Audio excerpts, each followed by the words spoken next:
mas se possível, passa de mim esse cálice. Momento da morte do eu. Todavia, não seja a minha vontade. A minha vontade é que eu passe por esse momento sem beber esse cálice. Mas se não for possível, faça-se a sua vontade. Isso está escrito aqui na palavra de Deus, esse mesmo contexto de Mateus 26.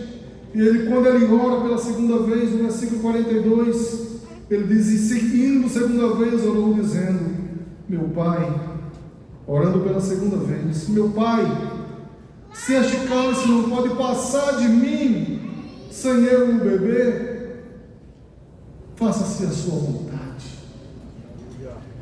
O jardim é lugar da morte do eu. O apóstolo Paulo compreendeu esse conceito e ele disse: eu já estou crucificado com Cristo e vivo não mais eu. É hora da gente crucificar o eu, as nossas vontades. Carnalidade, natureza carnal se mede quando o eu está alto. Toma, Deus, o meu querer, faze o teu, ó Salvador.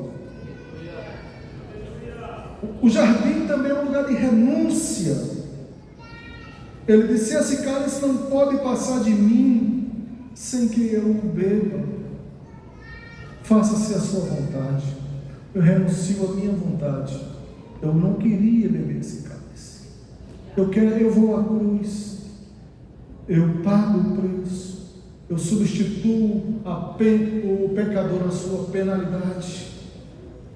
Mas se possível, passe de mim esse cálice. Minha vontade era que eu consumasse toda essa obra sem beber o cálice do afastamento, do desamparo. Mas faça-se a sua vontade, Pai. Faça-se a sua vontade. Eu renuncio. Evangelho é renúncia. É por isso que desde o início o Senhor Jesus, Ele nos convida a uma vida de renúncia.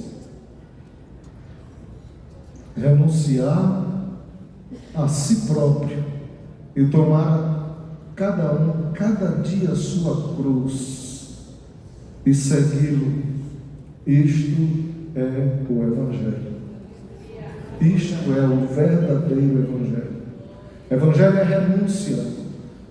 Primeiro vem a renúncia, primeiro vem o jardim, primeiro vem a agonia, depois vem a cruz. Lugar de renúncia. Como estamos com as nossas renúncias aos prazeres? Será que estamos renunciando aos prazeres dessa vida ou estamos sendo mais amigos dos prazeres do que amigo de Deus? A Bíblia fala de uma geração de pessoas que nos últimos tempos serão mais amigos dos prazeres do que amigos de Deus. Não é de se admirar que muitas igrejas já não têm mais poder para expulsar demônios, para levar o pecador a Cristo. Não é de se admirar que muitas igrejas são casas de famílias de bem. A igreja não deve ser composta por famílias de bem apenas. A igreja tem que ter todo o povo da sociedade, todas as escórias da sociedade, todos os marginalizados, todos os desprezados, todos os angustiados, todos os aflitos, todos os maltratados, todos aqueles que são desenganados, que estão nas drogas, que para ele não tem mais solução. O Evangelho é a solução para essas pessoas. A igreja não pode ser apenas uma casa de famílias de bem. Ela tem que estar aberta. E muitas igrejas hoje são casas apenas de famílias de bem, de pessoas bem-sucedidas. Eu dou glória a Deus, porque a Assembleia de Deus é a igreja dos ex-malfeitores, dos ex-delinquentes, dos que foram libertos. Dou glória a Deus porque o poder do Evangelho está aqui, porque as pessoas compreendem que o Evangelho não é só para os bons. O Evangelho é para curar essa sociedade caída. Mas para isso tem que ter uma renúncia. Tem que ter uma renúncia aos prazeres, ao jeito de ser desse mundo decadente. Tem que haver uma diferença. O jardim também é um lugar de aceitação da vontade do Senhor. Muitas vezes você pode até renunciar à sua vontade, mas é necessário aceitar a vontade do Senhor. Não basta renunciar à sua vontade, é necessário aceitar a vontade do Senhor. E a vontade do Senhor naquela noite para o filho foi que ele bebesse o cálice que era para mim beber, que era para você beber, o cálice da ira contra o pecado. Há muito o que falar sobre esse cálice, passaríamos muito tempo.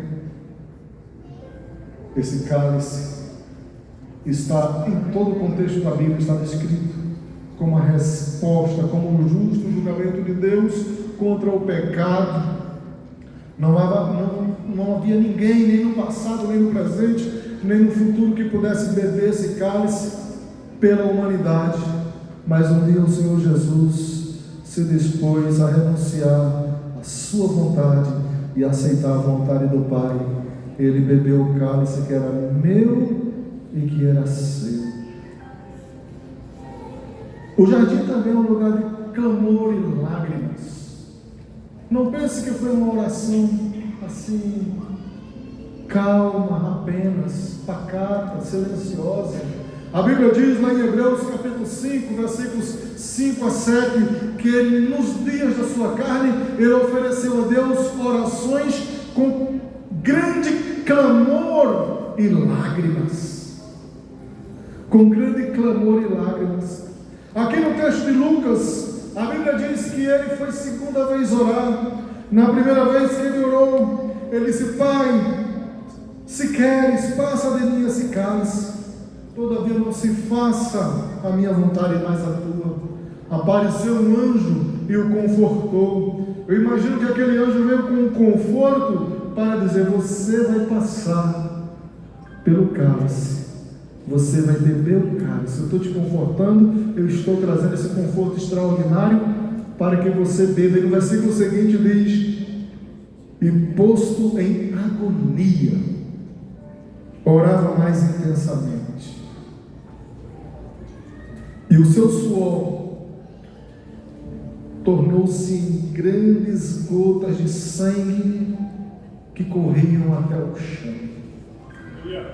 A ciência diz que é possível, em momento de grande agonia, de grande sofrimento, os vasos capilares se dilatarem e o sangue se misturar ao suor e sair pelos poros.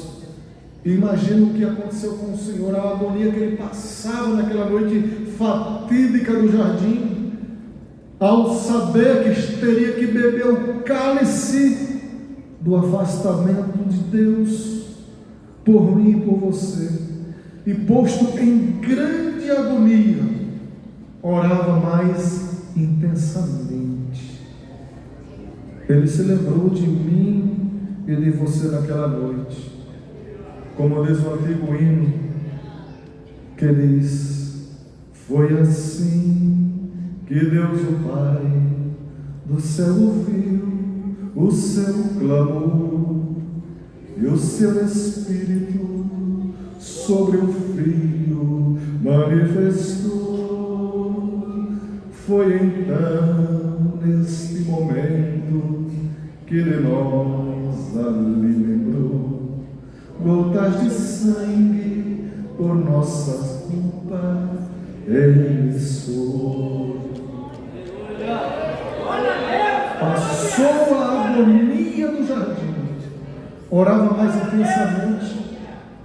Então são 5 situações que retratam o que significa o jardim nesse contexto.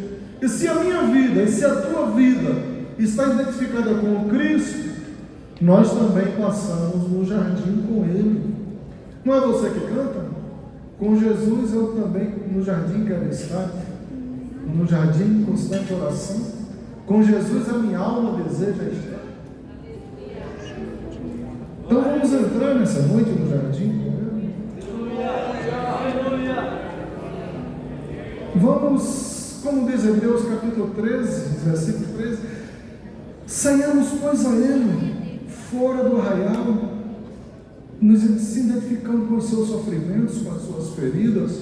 Vamos entrar no jardim, vamos abrir mão dos nossos projetos pessoais, vamos decretar a morte do nosso eu, do nosso ego, da nossa carne. Vamos viver o Evangelho plenamente, o Evangelho de renúncia. O Evangelho de renúncia, não o Evangelho de fashion, de festividades, de oba-oba. Esse Evangelho aí que está oferecido aí ao mundo como se fosse uma nova onda do momento. Evangelho não é isso, Evangelho é renúncia. Evangelho é caminho estreito. Evangelho não é porta larga. Evangelho é jardim. Evangelho é, muitas vezes, é a noite escura do jardim. O jardim não estava iluminado, como alguns filmes retratam. Era um lugar escuro, que quando foram prender, levaram tochas, levaram lanternas para achar onde ele estava. Muitas vezes você está passando uma noite escura, é porque você está no jardim. É necessário agora clamar com lágrimas, com grande clamor e lágrimas. Se o sofrimento vem, ore mais intensamente. É necessário se identificar com Ele em todos os aspectos. Entremos pelo jardim nesta noite. Foi cantado aqui pelo círculo de oração. Para o seu reino me conduz, pelo jardim e pela cruz. Quer chegar no reino? Passe no jardim.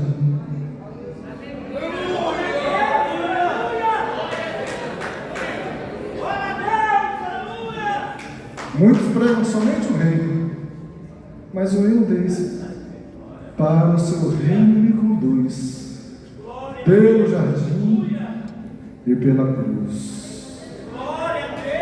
Lá ficou morto o velho eu, lugar de morte do eu, do ego, da renúncia, dos projetos materiais.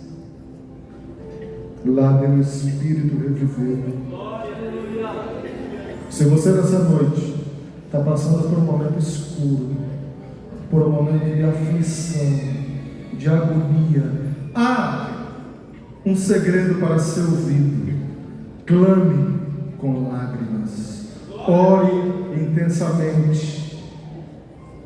O pai ouviu o clamor do filho no jardim.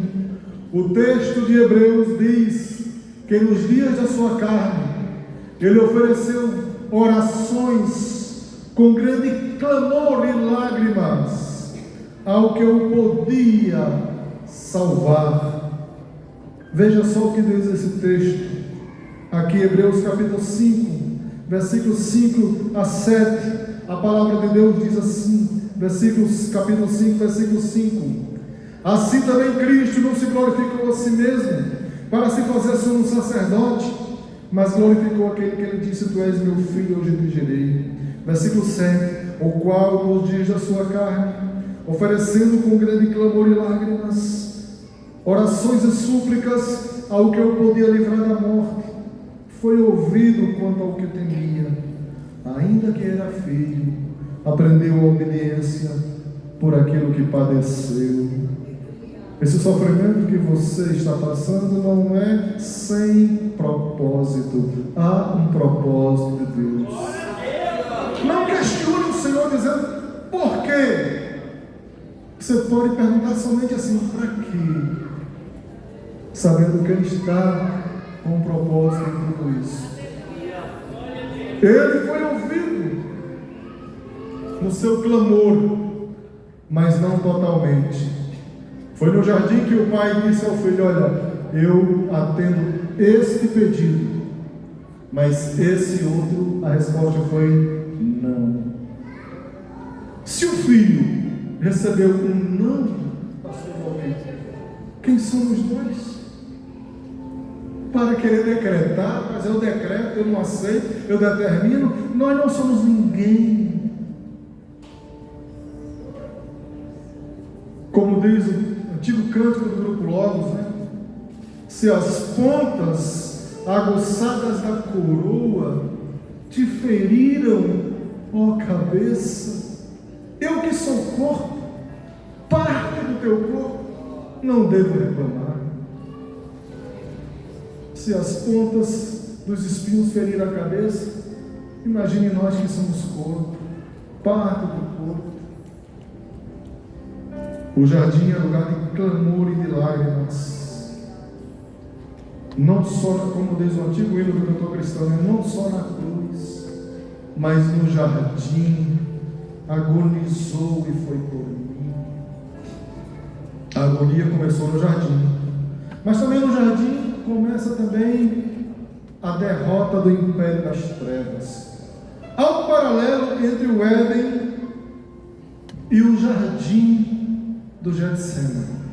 No Éden nós caímos e recebemos a maldição do pecado. Maldita é a terra por tua causa, Adão. Com dor comerás ela todos os dias da tua vida. Você, Eva, vai conceber filhos com dor.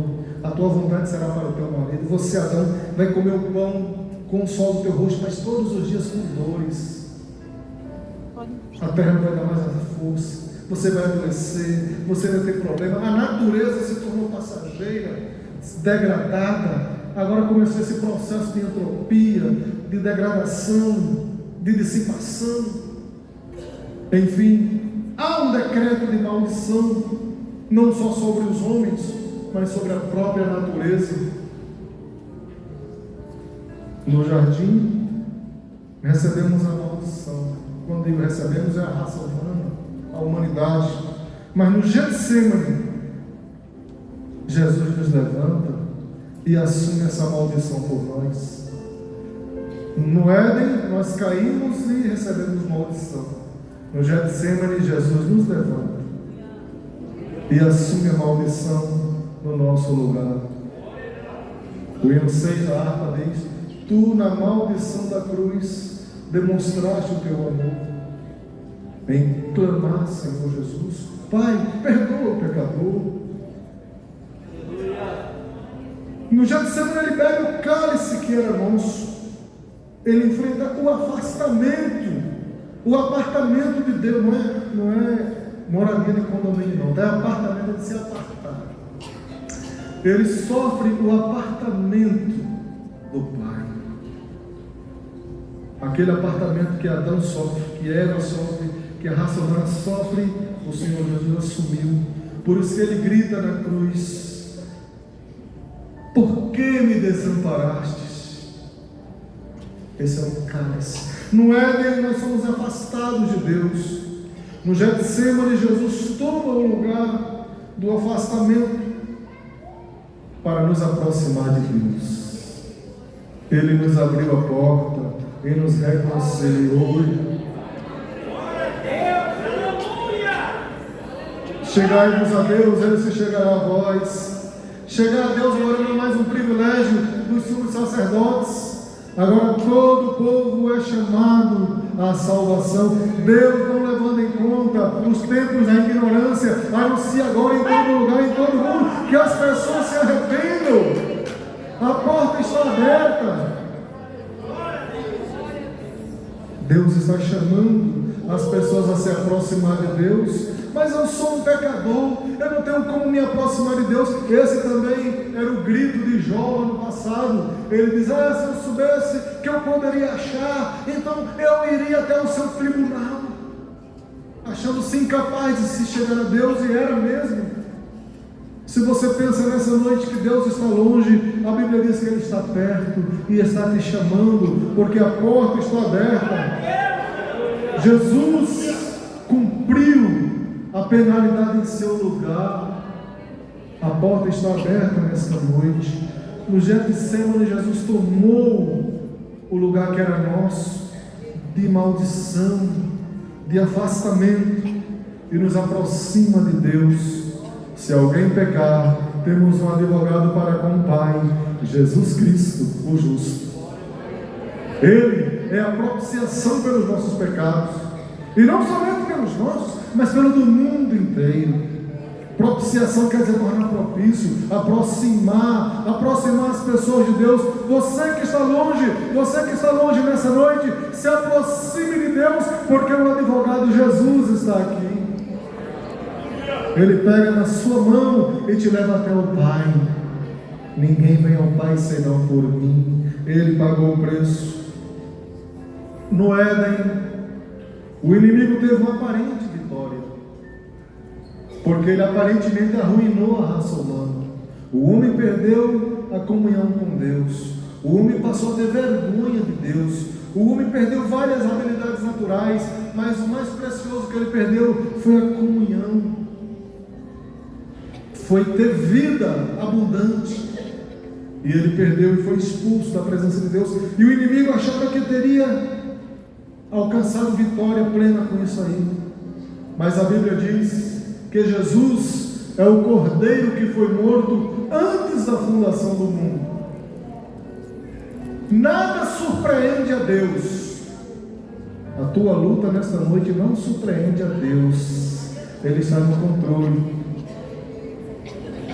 O fato que aconteceu na queda do homem, aquele trágico episódio lá no Éden, não pegou Deus de surpresa, porque mesmo antes que ele dissesse haja luz, ele disse haja cruz, porque Jesus é o Cordeiro que foi morto antes da fundação do mundo. Então no Getsemane, Jesus inicia um julgamento de expulsão e derrota de Satanás. Se você verificar o texto de João capítulo 12, João não é dos 3 evangelhos sinóticos, ele não relata explicitamente o episódio do jardim, mas no capítulo 12 Jesus está falando desse momento, e ele diz: olha, agora minha alma está angustiada, e o que eu vou dizer? Me livra dessa hora, Pai? Não, eu vim exatamente para essa hora. Eu vim exatamente para derramar meu sangue. Eu vim exatamente para redimir a humanidade. Eu vim para beber o cálice que você não pode beber. E Jesus prossegue no versículo 31. Ele diz: agora será julgado o príncipe deste mundo. Agora será expulso o príncipe deste mundo. Porque até então, amados irmãos, a Bíblia não relata nenhum episódio de expulsão de demônios. Você não vai encontrar no Antigo Testamento demônios sendo expulsos. Você vê ali o Saul sendo acalmado com a terapia ali que Davi tocava a harpa, e ele se acalmava, mas depois ele ficava perturbado novamente. Expulsão de demônios é com Jesus. Deus ungiu a Jesus de Nazaré, o qual andou fazendo bem e curando a todos os oprimidos do diabo, porque Deus era com ele. É por isso que lá em Marcos capítulo 16, o primeiro sinal é a expulsão de demônios. Ide por todo mundo, pregar o evangelho a toda criatura.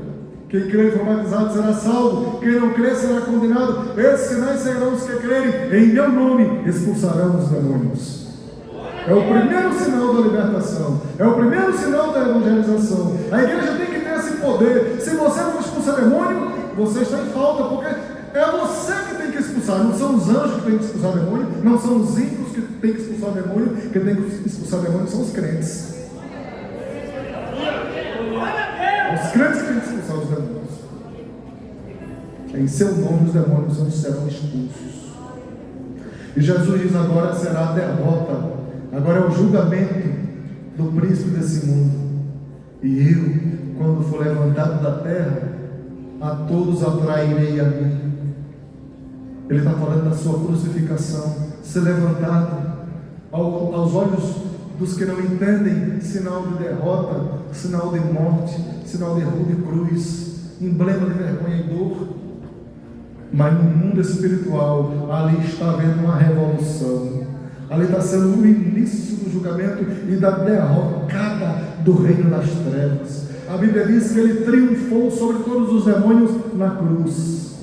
Está lá em Colossenses capítulo 1. Na cruz ele venceu todos os principados e todas as potestades. Ele triunfou em si mesmo. Aos olhos do mundo, um homem anêmico, sangrando, esvaindo-se em dor ali na cruz. Mas no mundo espiritual, os demônios estavam sendo derrotados.